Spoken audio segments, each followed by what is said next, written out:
বঙাইগাঁৱৰ মানিকপুৰৰ মৌখোৱা গাঁৱৰ এহাল বৃদ্ধ দম্পতীৰ কৰুণ কাহিনীৰ বাতৰি UATVত প্ৰকাশ হোৱাৰ পিছতে বৃদ্ধা দম্পতীহালক সহায় কৰিবলৈ আগবাঢ়ি আহিছে বিভিন্ন দল সংগঠন। ধুমুহাৰ ফলত দম্পতীহালৰ জুপুৰিটো ভাঙি যোৱাৰ ফলত জামাতে ইছলামী হিন্দ নামৰ সংগঠনে কেইবাজনো বনুৱা নিয়োগ কৰি জুপুৰিটো মেৰামতি কৰি দিয়াৰ লগতে বৃদ্ধহালক খাদ্য সামগ্ৰী আৰু কিছু আৰ্থিক সাহায্য আগবঢ়ায়। গৰিয়ামৰীয়া দেশীয় পৰিষদৰ মানিকপুৰ আঞ্চলিক সমিতিয়ে বৃদ্ধহালক আৰ্থিক সাহায্য প্ৰদান কৰে। অন্যহাতে বৃদ্ধহালৰ খবৰ লাভ কৰি আমচুৰ সভাপতি ৰেজাউল কৰিম চৰকাৰে বৃদ্ধহালৰ ঘৰত উপস্থিত হৈ নিত্য প্ৰয়োজনীয় খাদ্য সামগ্ৰী যোগান ধৰাৰ লগতে বৃদ্ধ কছৰুদ্দিনৰ চিকিৎসাৰ বাবে আৰ্থিক সাহায্য প্ৰদান কৰে। লকডাউনৰ সময়ত আৰ্থিকভাৱে সবল সকলোকে দৰিদ্ৰ লোকক সহায় কৰাৰ আহ্বান জনায় আমচুৰ সভাপতি ৰেজাউল কৰিম চৰকাৰে। এই ধুমুহাই মানে কি কৰিছিল, এই দুখীয়া পৰিয়ালটোৰ টিংপাত ঘৰ গোটেই উৰাই লৈ গৈছিল। বৰ দুখৰ বিষয়, তেওঁলোকৰ ঘৰত 2-3জন ল'ৰা আছিল, তেওঁলোকৰ পুতেক আছে কিন্তু থাকিও নাই।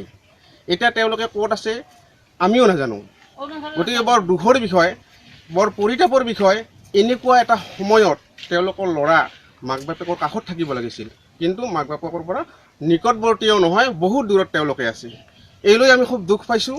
আমি মানিকপুৰ আঞ্চলিক গৰিয়ামৰীয়া জাতীয় পৰিষদে এই দুখীয়া পৰিয়ালটোক সহায়ৰ কাৰণে আমি আগবাঢ়ি আহিছিলোঁ আৰু এওঁলোকৰ মনৰ যিটো দুখ, যিটো বেদনা, এই দুখ বেদনাৰ কথাটো আমি এই দুখ বেদনাৰ কথাবিলাক শুনি আমাৰ নিজৰে আমি লজ্জিত হৈ গৈছোঁ যে এনেকুৱা ল'ৰা পৃথিৱীত থকাতকৈ নাথাকাই ভাল। গতিকে আমি মানিকপুৰ আঞ্চলিক গৰিয়ামৰীয়া জাতীয় পৰিষদৰ সকলো কৰ্মকৰ্তাক ধন্যবাদ জনাইছোঁ। তেওঁলোকে আহি কিছু আৰ্থিক বৰঙণি আগবঢ়াইছে। বস্তু দিলোঁ আমি ইতিমধ্যে তেওঁলোক ৰেচন কাৰ্ড আছে, চাউল পাইছে। তো আমি কিছু কণী, বিস্কুট, চাৰ্ফ, চাবোন, এইখিনি মিঠাতেল কিছু বস্তু আমি দিলোঁ যাতে তেওঁলোকে মোটামুটি এই বস্তুবিলাক জৰুৰী বস্তুবিলাক কিনিব নালাগে। এই অসমবাসী ৰাইজক চৰকাৰক আমি কি আহ্বান আমি চৰকাৰক আহ্বান জনাইছোঁ যে চৰকাৰ প্ৰশাসন তেওঁলোকে আহক, ইয়াৰে যি জনপ্ৰতিনিধি, বিধায়ক, পঞ্চায়ত প্ৰতিনিধি তেওঁলোকে আহক আৰু এই পৰিয়াল, এই দম্পতীহালৰ এই পৰিয়ালটোৰ খবৰ লওক, ঘৰৰ ব্যৱস্থা কৰি দিয়ক। তেওঁলোকৰ যি অৱস্থা হৈছে এইটো মানৱীয় এটা অপমৃত্যু বুলি আমি ক'ব লাগিব। গতিকে আমি চৰকাৰক, প্ৰশাসনক, জনপ্ৰতিনিধিসকলক অনুৰোধ জনাইছোঁ তেখেতসকলে আহি এই ঘৰখনৰ সম্পূৰ্ণ আমি যি কৰিছোঁ ইয়াতকৈ ঘৰখনৰ আৰু কৰাৰ দৰকাৰ আছে, তেওঁলোকে ঘৰখন মেৰামতি কৰি দিয়ক। আমি গম পাইছোঁ যে মানিকপুৰতো এনেকুৱা এটা ফেমিলি আছে যাৰ ঘৰ বাৰী বতাহত ভাঙি গৈছে বা খাবলৈ নাই, বেমাৰী আছে বিচনাত। কিন্তু তেওঁলোকক মানে চৰকাৰী ফালৰ পৰা হওক বা এনেকুৱা কোনো ধৰণৰ ৰাজনৈতিক ফালৰ পৰা কোনো ধৰণৰ সহায় দিয়া নাই। গতিকে আমাৰ ফালৰ পৰা যিখিনি পাৰোঁ আমি সহায় কিছু কৰিলোঁ আৰু আমি কিছু খাদ্য বস্তু তেওঁলোকক যোগান ধৰিলোঁ আৰু ঔষধ পাতি কিনিবৰ কাৰণে কিছু আৰ্থিকভাৱে অলপ সহায় কৰিছোঁ। আৰু আমি পৰিয়ালটোক কথা দিছোঁ যে যিকোনো অসুবিধা হ'লে এই পৰিয়ালটোক আমি সহযোগিতা কৰিম।